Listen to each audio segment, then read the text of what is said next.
The morning Tom moved in next door, I thought it was a blessing. I stood at my kitchen window, watching the moving truck pull up while my two kids, Emma and Jake, ate their cereal behind me. As a single mom working double shifts at the hospital, I'd been drowning for months. My ex-husband had vanished 2 years ago, leaving nothing but debt and broken promises. So when this friendly, middle-aged man with kind eyes and a warm smile waved at us from his driveway, I actually felt hope for the first time in forever. "Hey there, neighbor," Tom called out, walking over with a plate of homemade cookies. "I'm Tom. Just moved here from Colorado. Thought I'd introduce myself properly." Emma, my 8-year-old, immediately perked up at the sight of cookies. Jake, only 6, hid behind my leg but peeked out curiously. Tom crouched down to their level, his voice gentle and patient.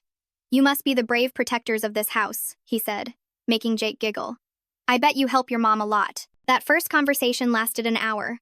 Tom told us about his work as a retired teacher, how he'd never had kids of his own but always loved them. He mentioned his wife had passed away 3 years ago from cancer. The way his voice caught when he said it made my heart ache. Here was someone who understood loss, who knew what it meant to rebuild your life from scratch. Within a week, Tom had become part of our routine. He'd wave every morning as I rushed the kids to school. He'd offer to help with yard work when he saw me struggling with the lawnmower. One evening, when I came home exhausted after a 12-hour shift, I found him teaching Jake how to ride his bike in our driveway. "Hope you don't mind," he said sheepishly. The little guy asked if I could help, and I couldn't say no to that face. I nearly cried right there. For 2 years, I'd been trying to be both mom and dad, failing at both most days. And here was this man, asking for nothing, just being kind. The babysitting started innocently enough. 3 weeks after Tom moved in, my regular sitter canceled last minute. I had a critical night shift at the hospital, the kind where calling out meant potentially losing my job. I was pacing my living room, phone in hand, desperately scrolling through contacts when Tom knocked on my door. "Stella, I couldn't help but notice you seem stressed," he said, concern etched across his face. "Is everything okay?" When I explained my situation, he immediately offered to help. "I'm right next door," he said. "I've got nothing but Netflix planned tonight. Let me watch the kids. They know me, they're comfortable with me." I hesitated. We'd only known each other 3 weeks, but Emma was already jumping up and down, begging me to say yes. Jake had grabbed Tom's hand, pulling him toward their toy corner, and I was desperate. "Are you sure?" I asked. "They can be a handful, especially at bedtime." Tom just laughed. 30 years of teaching, remember? "I've handled worse than 2 sweet kids like yours." That night went perfectly. When I came home at 7 a.m., exhausted and ready to collapse, I found Tom had not only gotten the kids to bed on time but had also cleaned my kitchen, packed their school lunches, and left a note with details about their evening. Emma finished all her math homework. Jake had a bad dream around 10 p.m. but went back to sleep after we read Captain Underpants together. "Hope you got some rest at work, Tom." It became our arrangement. Twice a week, sometimes 3, Tom would watch the kids during my night shifts. He never accepted payment, always insisting that their company was payment enough. "You're giving an old man purpose again," he'd say, ruffling Jake's hair. "That's worth more than money." The kids adored him. Emma started calling him Uncle Tom within a month. Jake would run to his house the moment we got home from school, eager to show him his artwork or a new toy. I'd find them in Tom's backyard, building elaborate fort structures or having water balloon fights. For the first time since their father left, my children were genuinely happy. I should have noticed the little things sooner. The way Tom would subtly undermine my rules. "Your mom said no dessert, but 1 cookie won't hurt, right? It'll be our secret." The way he'd buy them expensive gifts I couldn't afford, then act surprised when I expressed concern. "Oh, Stella, don't be proud. Let me spoil them a little. They deserve it after everything they've been through." The first real red flag came 3 months in, though I didn't recognize it at the time. I'd come home early from work with a migraine, expecting to find the house empty since it was a school day. Instead, I heard voices from the backyard. Tom's voice, specifically, and he was talking to someone on the phone. I stood by the kitchen window, not meaning to eavesdrop but frozen by what I heard. He was speaking Spanish, which surprised me since he'd never mentioned speaking another language. But I understood enough from my years at the hospital. Sí, todo va según el plan. Solo unos meses más y serán míos. La madre no sospecha nada. Yes, everything is going according to plan. Just a few more months and they'll be mine. The mother suspects nothing. My blood turned to ice. I must have misunderstood. My Spanish wasn't perfect. Maybe he was talking about something else entirely. Plants? Pets? But the way he'd said La Madre, the mother, sent chills down my spine. When he hung up and saw me through the window, his face went through a series of rapid changes. Surprise, then something that looked like calculation, before settling on his usual warm smile. "Stella, you're home early. Everything okay?" I forced myself to act normal, just a headache. Thought I'd rest before picking up the kids. "Oh, let me get them today," he offered immediately. "You rest. I'll bring them home after dinner. How's that?" Normally, I would have been grateful, but something in his eagerness made me uncomfortable. "That's kind, Tom, but I'm feeling better already. I'll get them." His smile tightened almost imperceptibly. You work too hard, Stella. You need to learn to accept help. That afternoon, I picked up my kids and found myself studying them carefully. Emma was wearing a new bracelet I hadn't seen before. Where did you get that, sweetie? Tom gave it to me, she said. Then quickly added, he said it was our secret. But I guess it's okay to tell you. What other secrets do you have with Tom? I tried to keep my voice light, casual. Emma shrugged. Just fun stuff. Like how he lets us stay up late when you're at work, and how he's teaching us Spanish. He says one day we might need it for our special adventure. What special adventure? But Emma had already lost interest, running off to play with Jake.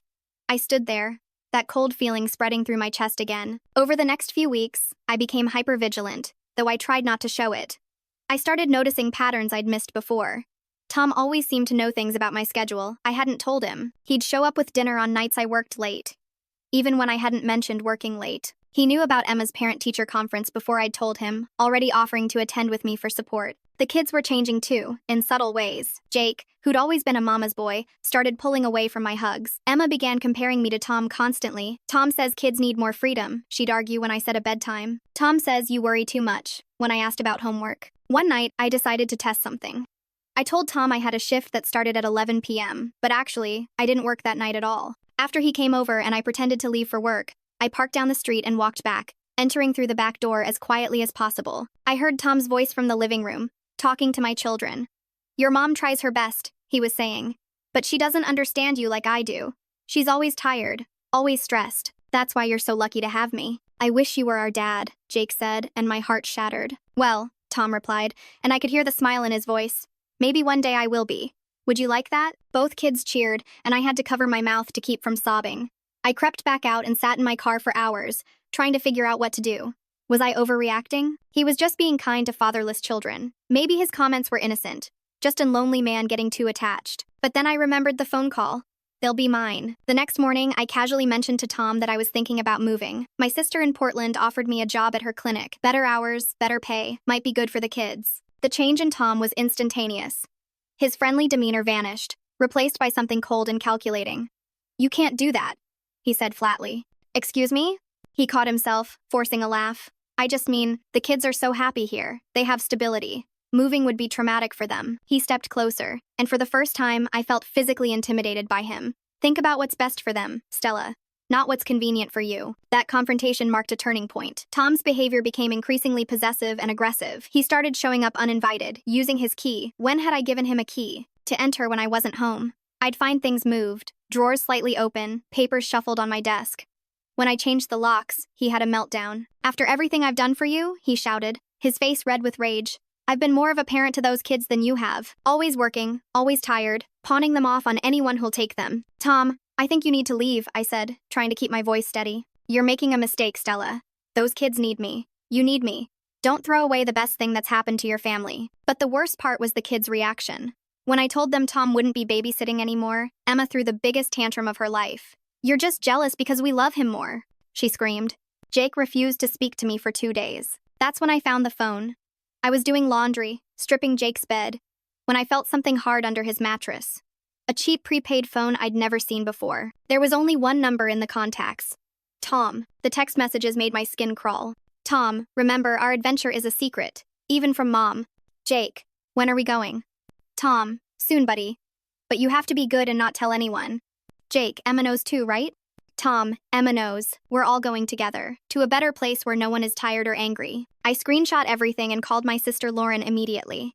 She was a lawyer, and her first words were, "We're calling the police." But I knew it wouldn't be enough. The texts were creepy but not explicitly illegal. Tom would claim he was just playing pretend with the kids. I needed more evidence. I needed to catch him in the act. Give me 1 week, I told Lauren. Let me gather real proof. She reluctantly agreed but insisted on coming to stay with us. I'm working remotely this week, she lied to the kids. Thought I'd spend time with my favorite niece and nephew. Lauren's presence changed the dynamic immediately. Tom was furious about it, though he tried to hide it behind his usual charm. He showed up the first morning with breakfast pastries, his smile not reaching his eyes. I didn't know you had a sister, he said to me, though I knew I'd mentioned Lauren multiple times. I'm the protective sister, Lauren said, shaking his hand firmly. I've heard so much about you, Tom. The kids absolutely adore you. Tom preened at that, missing the sharp look in Lauren's eyes. She was a former prosecutor, trained to read people, and I could see her cataloging every micro-expression, every tell. That evening, While I pretended to be at work, Lauren and I executed our plan. She'd invited Tom over for dinner, claiming I'd asked her to since I felt bad about the recent tension. Meanwhile, I was in my bedroom with a baby monitor hidden in my purse, recording everything. Lauren was brilliant. She played the role of the overwhelmed aunt perfectly, complaining about how hard it must be for me as a single mom. Tom took the bait immediately. Stella means well, he said, but she's not equipped for this. These kids need stability, a real parent who can be there for them. It's such a shame their father left, Lauren sighed. I'm more of a father to them than he ever was, Tom said firmly. In fact, the kids have started calling me dad when Stella's not around. That was a lie. I'd never heard them call him that. Lauren leaned in conspiratorially. You know, Stella mentioned moving to Portland. I told her it was a terrible idea. The kids would be devastated to leave you. Tom's voice turned cold. She's not taking them anywhere. I'll make sure of that. How? Lauren asked innocently. Let's just say I've been documenting things. Her leaving them alone, the unsafe conditions in this house, her mental instability. If she tries to leave, CPS will be very interested in what I have to share. My hands were shaking as I listened. He was planning to frame me as an unfit mother. That's serious, Lauren said carefully. Do you really think the kids would be better off in foster care? Tom laughed. Foster care? No. I've already started the process to become a licensed foster parent. When CPS removes them from Stella, I'll be ready to take them in. Eventually, I'll adopt them. They're already mine in every way that matters. That night, after Tom left, Lauren and I sat up until dawn planning our next moves. We had his admission on tape, but we needed more. We needed to find whatever documentation he claimed to have about me. The next day, I took the kids to school and then called in sick to work. I had to search Tom's house, but I needed a legitimate reason to be there. I knocked on his door with a plate of cookies, my phone recording in my pocket. Tom, I wanted to apologize for the tension lately, I said. You've been so good to us. I made your favorite, snickerdoodles. His face lit up, and for a moment, I saw the man I'd thought he was. Kind, lonely, generous. But now I knew better. Monsters don't always look like monsters. He invited me in for coffee, and while he was in the kitchen, I quickly scanned his living room. There, on a bookshelf, was a binder labeled Family Photos. My blood ran cold when I opened it. Pictures of my children, hundreds of them. At the park, at school, through our windows at home. Some dated back to before he'd even moved in next door. He'd been watching us, stalking us. I heard him coming and quickly closed the binder, but not before pocketing a particularly disturbing photo, Jake asleep in his bed, taken from inside his room. Find something interesting? Tom's voice was ice cold behind me. I turned, forcing a smile. Just admiring your photo albums. You must miss having a family. I did, he said, stepping closer. But not anymore. I have a family now. Tom, my children are not your family. His face contorted with rage. They love me more than you. You're a terrible mother. Always gone, always tired. I'm the one who reads to them, plays with them, understands them. You're just the exhausted woman who gave birth to them. I'm recording this conversation, I said, pulling out my phone. He lunged for it, but I was ready, jumping back and running for the door. He grabbed my arm, his fingers digging in painfully. You're not taking them from me, he hissed. If you try, I'll destroy you. CPS, the police, your job, I have connections everywhere. Those kids will be mine, one way or another. I yanked free and ran, his threats following me out the door. That night, everything came to a head. I'd sent the kids to stay with my mother, telling them it was a special grandma weekend. Lauren and I were in my house, compiling all our evidence, when we heard the back door open. Tom walked in like he owned the place, then stopped short when he saw us. Where are my kids? He demanded. They're not your kids, Tom, Lauren said, standing. And you're trespassing. I have a key, he said, holding it up. Stella gave it to me. I changed the locks, I said. That's breaking and entering. His face went through a series of expressions, rage, calculation, then a sick kind of calm. You have no idea who you're messing with, he said quietly. I've been planning this for over a year. I picked this neighborhood, this house, specifically for you. A vulnerable single mother, desperate for help. You were perfect. The admission chilled me. You've done this before? He smiled, and it was the most terrifying thing I'd ever seen. Let's just say Emma and Jake aren't the first children I've helped raise. The others. Their mothers didn't appreciate me either. But I learned from those mistakes. Lauren had her phone out, recording everything. What happened to those families, Tom? Nothing they can prove, he said. Then his eyes locked on mine. You have 48 hours to bring my children back, or I make the call to CPS. I have photos of bruises, documentation of neglect, even a recording of Emma saying you hit her. Amazing what kids will say when they trust you. She would never. Oh, but she did. Right after you wouldn't let her go to that sleepover. She was so upset, and I was there to comfort her, to agree that you were mean and unfair. I just happened to be recording. The trap he'd set was elaborate, thorough. But he'd made one mistake. He'd just confessed to everything. Tom, I said quietly, I need you to leave now. He laughed. Or what? You'll call the police? With what evidence? A few creepy texts? Some photos? I'm a beloved retired teacher with a spotless record. You're an overwhelmed single mother with a history of mental health issues. What mental health issues? I asked, genuinely confused. The ones I've documented. The anxiety medication in your bathroom cabinet. Did you know taking photos of that is concerning? The wine bottles in your recycling? Quite a lot for a single mother. The times you've left the children alone, even for just 5 minutes to run to the store. It all adds up to an unstable home environment. He'd been building a case against me for months, twisting innocent things into evidence of neglect, but Tom had underestimated us. While he ranted, Lauren had sent our evidence to her former colleagues at the DA's office. Within an hour, police were at my door, but not for the reason Tom expected. We need to ask you some questions about Tom Morrison, Detective Rivera said. We've received some disturbing information. Tom must have seen the police cars because he came out immediately, all concerned neighbor. Officers, is everything okay? Is Stella all right? Mr. Morrison, we need you to come with us for questioning, Detective Rivera said. Tom's facade cracked. About what? This is ridiculous. She's the one who should be questioned. She's an unfit mother. As he spoke, he pulled out his phone, presumably to show his evidence. But the detective stopped him. Sir, we have a warrant for that device. The color drained from Tom's face. You can't, I want a lawyer.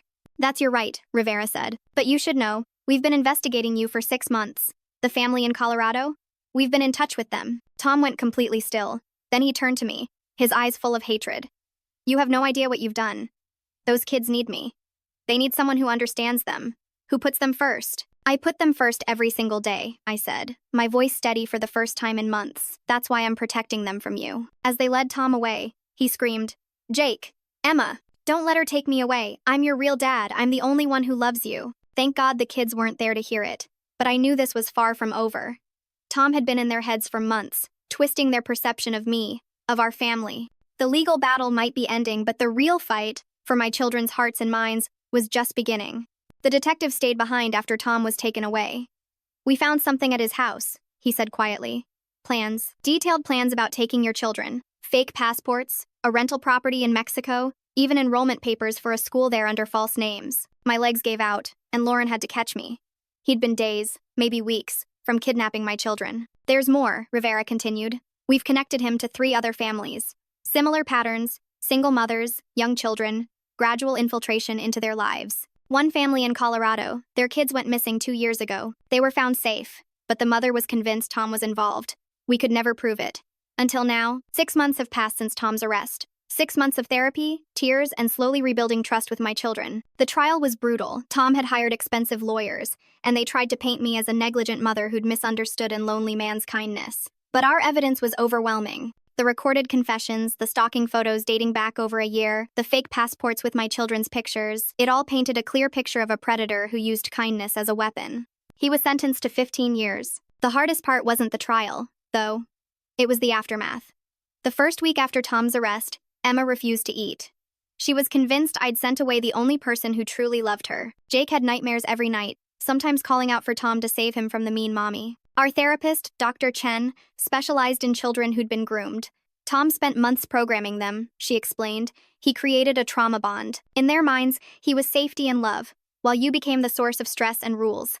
Undoing that will take time. Time, something I'd never had enough of as a single mother. But now, I made time. I took a leave from work, using every sick day and vacation day I'd saved. Lauren moved in temporarily to help with bills.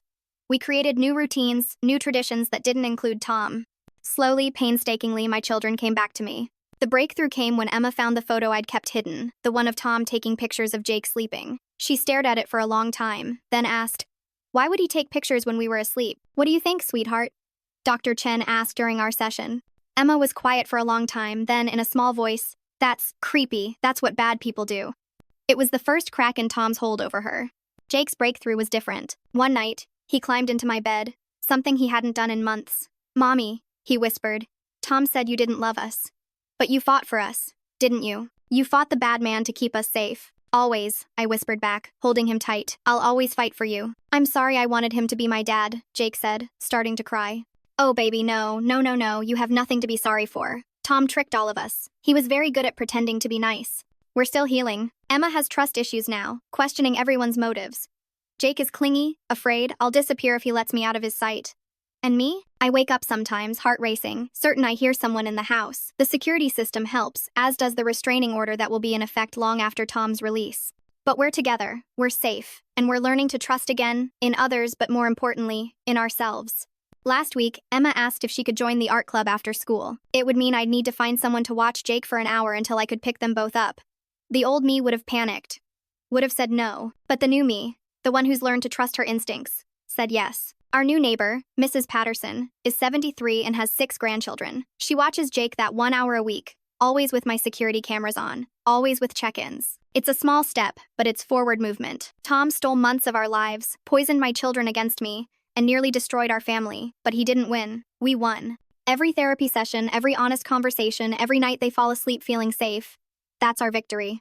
Sometimes Emma asks what will happen when Tom gets out of prison. I tell her the truth, we'll be ready. We have restraining orders, we have plans, we have a support system. But most importantly, we have each other. And we know what to watch for now. The other day, Jake drew a picture of our family, just the 3 of us, holding hands, with big smiles. For months, his drawings had included Tom, sometimes even replacing me, but not anymore. At the bottom, he'd written in his shaky 6-year-old handwriting, "My real family." I framed it. It hangs in our hallway, a reminder that while someone tried to steal my children's hearts, love, real love, not the manipulative kind, always wins in the end. We're not the same family we were before Tom. We're scarred, we're cautious, but we're also stronger. We know that monsters can wear friendly faces, that kindness can be a weapon, that trust must be earned. But we also know that real love doesn't come with conditions or secrets. Real love doesn't isolate or manipulate. Real love protects, even when it's hard. Real love fights for what's right. Real love is what saved us. And that's the one thing Tom never understood. He could pretend to love my children, could shower them with gifts and attention and false affection, but he could never replicate the fierce, unconditional love of a mother who would move heaven and earth to keep her babies safe. He never stood a chance.